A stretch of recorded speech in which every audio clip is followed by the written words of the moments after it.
Here we're looking at Motive Wave and we're seeing GLD gold really starting to break to the upside. We've talked about this that March 11th could be a low. We said around the 110 level, and we felt we could start to see this come into the resistance targets. We had several here. We had the resistance at 113 and a quarter.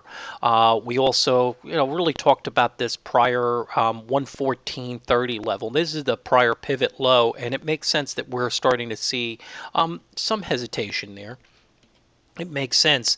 What we saw today, I'm sorry, on Friday, was a move to the 114 high. So really, our target, we're only off by 30 cents here. So not far off where we're starting to see that initial resistance. But it looks as if it's trying to come around. I just think that right now we saw a break of the trend line here, which I think is very promising. Don't get me wrong. I really think we're starting to see this kind of turn around on the longer term, and I think we will. On the short term, we may see this pullback. See how it on the mid. This is the midline here of a very, I think, of a regression channel that was pretty accurate.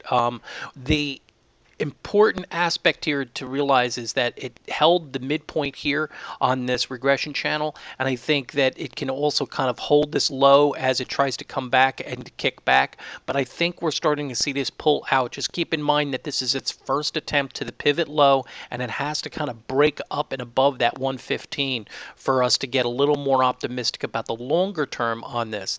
But I still think, regardless, I think we're seeing the change of trend.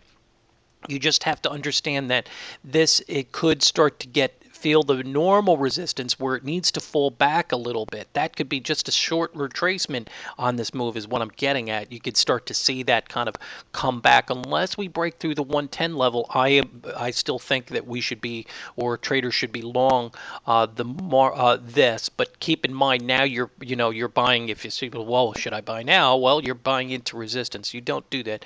You try to wait for the pullback or commitment over the resistance. Okay. Anyway, that's it for GLD.